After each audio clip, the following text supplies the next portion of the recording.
അങ്ങ് ഇപ്പോഴും ഈ വന്ന ശബ്ദശകലങ്ങൾ ഈ മാധ്യമങ്ങൾ മുഴുവൻ നൽകിയ ആ ഓഡിയോ അത് രാഹുൽ മാങ്കൂട്ടത്തിൻ്റെതല്ല എന്ന് താങ്കൾക്ക് പറയാൻ കഴിയുമോ? ഞാൻ അതിനപ്പുറത്തേക്ക് ശ്രീജിത്ത് പണിക്കർ ഞാൻ ഏതാണ്ട് ഔദ്യോഗിക ഭാഷ്യത്തിനപ്പുറത്തേക്കാണ് സംസാരിക്കുന്നത് എന്ന തരത്തിലുള്ള പരാമർശം നടത്തുകയുണ്ടായി. അതിന് ഉത്തരം പറഞ്ഞ ശേഷം ഞാൻ അതിലേക്ക് കടന്നു വരാം. അതായത് ബഹുമാനപ്പെട്ട പ്രതിപക്ഷ നേതാവ് അങ്ങ് സൂചിപ്പിച്ച് ഇവിടെ പ്രതിപക്ഷ നേതാവ് പറഞ്ഞ കാര്യത്തെ പറ്റി ബഹുമാനപ്പെട്ട പ്രതിപക്ഷ നേതാവ് ഏറ്റവും അവസാന പ്രതികരണം നടത്തിയത് ഇന്നലെയാണ് മാധ്യമങ്ങളോട്. വളരെ കൃത്യമായി അദ്ദേഹം പറഞ്ഞിട്ടുണ്ട്, ഗൗരവമായി ഈ വിഷയം പരിശോധിക്കും, വിട്ടുവീഴ്ചയില്ലാത്ത നടപടി സ്വീകരിക്കും, പരാതി പോലും ഇല്ലാതിരുന്നിട്ടും മണിക്കൂറുകൾക്കകം യൂത്ത് കോൺഗ്രസിന്റെ അധ്യക്ഷ പദവി രാജിവെച്ചിട്ടുണ്ട്. ഇത് പറഞ്ഞത് പ്രതിപക്ഷ നേതാവാണ്. ആ ഔദ്യോഗിക ഭാഷ്യത്തിനപ്പുറത്തേക്ക് ഞാനൊന്നും സംസാരിച്ചിട്ടില്ല. അതിനപ്പുറത്തേക്ക് ബഹുമാനപ്പെട്ട KPCCയുടെ പ്രസിഡന്റ് അദ്ദേഹം ഇന്ന് നടത്തിയ പ്രതികരണം, ഇന്നലെ നടത്തിയ പ്രതികരണത്തിലേക്ക് പോകുന്നില്ല. ഇന്നാണല്ലോ ഏറ്റവും അവസാനമായി അദ്ദേഹം മാധ്യമങ്ങളെ കണ്ടപ്പോൾ കോൺഗ്രസ് പാർട്ടിയിൽ ഇതുമായി ബന്ധപ്പെട്ട് വ്യത്യസ്തമായിട്ടുള്ള അഭിപ്രായങ്ങൾ ഉണ്ടായിട്ടുണ്ട്. ഞാൻ അതിനോട് സമ്മതിക്കുന്നു. ഇത്തരത്തിൽ വനിതാ നേതാക്കൾ ഉൾപ്പെടെ ചില മുതിർന്ന നേതാക്കൾ ഉൾപ്പെടെ ഇത്തരത്തിൽ പരാമർശങ്ങൾ നടത്തിയിട്ടുണ്ട്. കോൺഗ്രസ് സ്വാഭാവികമായിട്ടും ഒരു ജനാധിപത്യ പാർട്ടിയാണ്. ഒരു വിഷയത്തിന്മേൽ വ്യത്യസ്തമായിട്ടുള്ള അഭിപ്രായങ്ങൾ കടന്നു വരാം. ആ അഭിപ്രായങ്ങളെ അർഹിക്കുന്ന പ്രാധാന്യത്തോടു കൂടി തന്നെ ചർച്ച ചെയ്തുകൊണ്ട് തന്നെ അർഹിക്കുന്ന പ്രാധാന്യം നൽകിക്കൊണ്ട് തന്നെ ആ വിഷയത്തെ പറ്റി ചർച്ച ചെയ്ത് ഉചിതമായിട്ടുള്ള നടപടി സ്വീകരിക്കും. ഇത് ബഹുമാനപ്പെട്ട KPCC പ്രസിഡന്റ് ഇന്ന് വ്യക്തമാക്കിയ കാര്യം തക്ക സമയത്ത് ഉചിതമായ തീരുമാനം അറിയിക്കും എന്നുള്ളതാണ്. അക്കാര്യത്തിൽ കേരളത്തിലെ ആർക്കും ഒരു ആശങ്കയുടെ അടിസ്ഥാനമില്ല. മാധ്യമപ്രവർത്തകർക്ക് അക്കാര്യത്തിൽ ഒരു ആശങ്കയുടെ അടിസ്ഥാനമില്ല. ശ്രീജിത്ത് പണിക്കർ ഉൾപ്പെടെയുള്ള സംവാദകർക്ക് അക്കാര്യത്തിൽ ഒരു ആശങ്കയുടെ അടിസ്ഥാനമില്ല. രാജി ആവശ്യം ഔദ്യോഗികമായി നിലവിൽ ആരും ഉന്നയിച്ചിട്ടില്ല. അതിനപ്പുറത്തേക്ക് എല്ലാ അഭിപ്രായങ്ങളും പരിശോധിച്ച് ഉചിതമായ തീരുമാനം അതിൻ്റെതായ സമയത്ത് എടുക്കും എന്ന് ബഹുമാനപ്പെട്ട KPCC പ്രസിഡന്റ് വ്യക്തമാക്കിയിട്ടുണ്ട്. തന്നെ പറഞ്ഞ അതേ വാക്കുകൾ തന്നെയാണ് ഇപ്പോഴും ആവർത്തിക്കുന്നത്. ഇപ്പോൾ ശ്രീജിത്ത് പണിക്കർ ഉന്നയിച്ച വലിയൊരു വിഷയമുണ്ട്. ആ ഓഡിയോയിലുള്ളത് രാഹുൽ മാങ്കൂട്ടത്തിലാണോ അല്ലയോ? ആ വോയിസിന്റെ ആധികാരികത അടക്കം പരിശോധിക്കപ്പെടേണ്ടതായിട്ടുണ്ട്. അത്തരത്തിൽ ഞാൻ പറഞ്ഞല്ലോ, അങ്ങനെ ആരെങ്കിലും ഉണ്ടെങ്കിൽ ഈ രാജ്യത്തെ നിയമ സംവിധാനത്തിനകത്ത് വിശ്വാസമുണ്ടല്ലോ, രാഹുൽ മാങ്കൂട്ടത്തിൽ പോലും അത് ഉൾക്കൊണ്ടുകൊണ്ടാണ്, ആ വിമർശനങ്ങൾ ഉൾക്കൊണ്ടുകൊണ്ടാണ് ഇന്ന് മാധ്യമങ്ങളുടെ മുന്നിൽ വന്ന് സംസാരിക്കാൻ തയ്യാറായത്.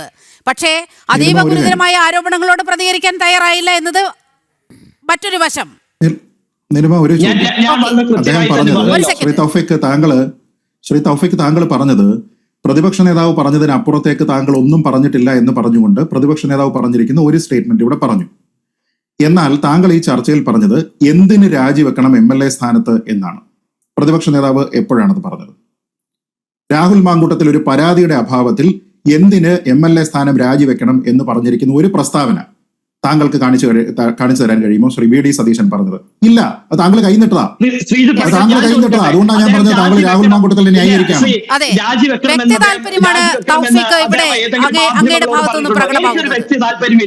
എനിക്കൊരു വ്യക്തി താല്പര്യമില്ല. എന്റെ നിലപാട് പാർട്ടി നിലപാടാണ്. ഞാൻ വളരെ സൂചിപ്പിച്ചു, വളരെ കൃത്യമായി തന്നെ സൂചിപ്പിച്ചു. ഞാൻ പറഞ്ഞു പൂർത്തിയാക്കിയ ശേഷം അങ്ങേക്ക് പറയാം. അത് ഞാൻ അങ്ങ് പറയുന്നത് പൂർണ്ണമായും കേട്ട ശേഷം ഞാൻ വീണ്ടും മറുപടി പറയാം. ഞാൻ പറഞ്ഞല്ലോ, എന്റെ മറുപടി പറയേണ്ടത് എന്റെ നിലപാട് പാർട്ടി നിലപാടാണ്. ഞാൻ രാഹുൽ മാങ്കൂട്ടത്തിന്റെ വക്താവായിട്ടല്ല, മറിച്ച് കോൺഗ്രസിന്റെ വക്താവായിട്ടാണ് ഇന്ന് ജനൻ TVയിൽ ഈ ചർച്ചയിൽ പങ്കെടുക്കുന്നത്. ഞാൻ വളരെ കൃത്യമായി തന്നെ പറഞ്ഞു, പാർട്ടി തീരുമാനിക്കേണ്ട കാര്യമാണ്.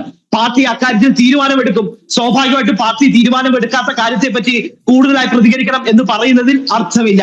ഇവിടെ സ്വാഭാവികമായിട്ട് ഈ രാജ്യത്ത് പീപ്പിൾ റെപ്രസെന്റേഷൻ ആക്ട് ഉൾപ്പെടെ നിലവിലുണ്ട്. ഇവിടെ ബഹുമാനപ്പെട്ട നിയമവിദഗ്ധർ അടക്കം പങ്കെടുക്കുന്നുണ്ട്. സ്വാഭാവികമായിട്ടും അതിൽ സെക്ഷൻ 7 മുതൽ സെക്ഷൻ 10A വരെ വളരെ കൃത്യമായി പറയുന്നുണ്ട് ഏതൊക്കെ സാഹചര്യത്തിൽ രാജിവെക്കാം, ഏതൊക്കെ സാഹചര്യത്തിൽ ഇത്തരത്തിൽ ആരോപണ വിധേയരായിട്ടുള്ള ആളുകൾ, ഇത്തരത്തിൽ കൺവിക്ഷൻ നേരിട്ടിട്ടുള്ള ആളുകൾ ഏതൊക്കെ സാഹചര്യത്തിൽ രാജിവെക്കാമെന്ന് വളരെ കൃത്യമായി പറയുന്നുണ്ട്. അത്തരത്തിലുള്ള ഒരു സാഹചര്യവും നിലവിലില്ല എന്നാണ് ഞാൻ പറഞ്ഞു വെച്ചത്. അതിനപ്പുറത്തേക്ക് പാർട്ടി തീരുമാനം പ്രഖ്യാപിക്കും. ആ പാർട്ടി തീരുമാനം പ്രഖ്യാപിക്കുന്നതിനൊപ്പം തന്നെയാണ് ഞങ്ങളുടെ നിലപാട്. ഒരു സെക്കൻഡ് നോക്കൂ, അതിന് മറുപടി ഞാൻ പറയാം. താങ്കൾ പറഞ്ഞു പറയാൻ അനുവദിക്കണമെന്ന്, ഞാനത് കേട്ടു. എനിക്ക് ചോദിക്കാനുള്ളത് താങ്കൾ പറഞ്ഞത്, എന്റെ ചോദ്യം എന്തായിരുന്നു?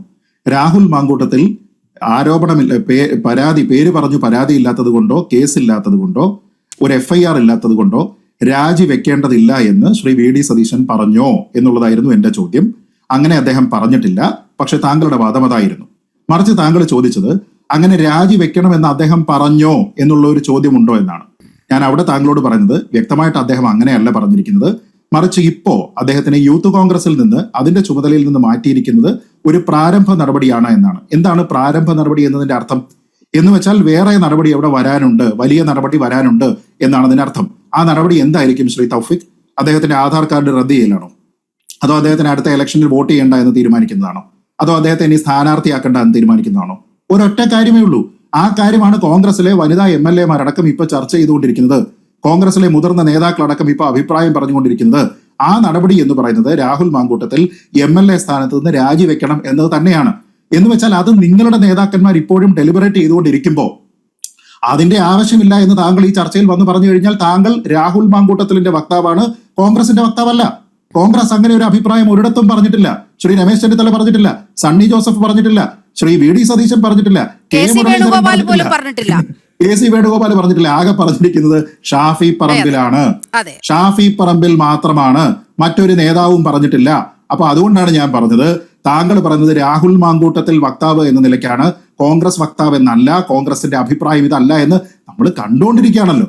നമ്മൾ കണ്ടുകൊണ്ടിരിക്കുന്ന കാര്യത്തിനെ കാണുന്നില്ല എന്ന് നമ്മൾ പറയണോ? അപ്പൊ അതിലും നമ്മൾ സംശയം വെക്കണോ? ഇപ്പൊ താങ്കളോട് ഞാൻ നേരത്തെ ചോദിച്ചല്ലോ, ആ ശബ്ദ സന്ദേശത്തിൽ താങ്കൾ പറഞ്ഞു സംശയകരമായിട്ടുള്ള കാര്യമാണ്, അതിന്റെ ആധികാരികത നോക്കണം. നമ്മളും അത്രേ പറയുന്നുള്ളൂന്നേ. അതായത് ഇത് എന്റേതല്ല, എന്റെ ശബ്ദമല്ല എന്ന് പറയാൻ അദ്ദേഹത്തിനോ അത് രാഹുലിന്റേതല്ല എന്ന് പറയാൻ താങ്കൾക്കോ കഴിയാത്ത സാഹചര്യത്തിൽ പിന്നീട് എന്താ ഉള്ളത്? ബാക്കി സംശയമാണ്. ആ സംശയത്തിന്റെ അടിസ്ഥാനം ഗുരുതരമാകുന്നതിന്റെ കാരണം അതിൽ പറഞ്ഞിരിക്കുന്ന പ്രേരണ എന്താണ് എന്നുള്ളതാണ്.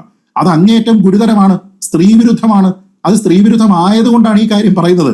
അതല്ലാതെ അത് പറയുന്ന സമയത്ത് മുകേഷ്, ഗണേഷ്, ശശീന്ദ്രൻ ഇത് കൊണ്ടുവന്നു കഴിഞ്ഞാൽ എനിക്കുള്ള ചോദ്യം, മറ്റ് രാഷ്ട്രീയ പാർട്ടികൾ മുന്നോട്ട് വെക്കുന്ന ധാർമ്മികത മാത്രമാണോ കോൺഗ്രസിന്റെ അളവുകോൽ? അതിനപ്പുറത്തേക്ക് പാർട്ടി വിത്ത് ഡിഫറൻസ് അല്ലേ നിങ്ങൾ? മറ്റുള്ളവർ ചെയ്തു കഴിഞ്ഞാൽ അതുപോലെ ചെയ്യും. എന്നാ പിന്നെ നമുക്ക് CPM പോരെ, പിന്നെ കോൺഗ്രസ് വേണം?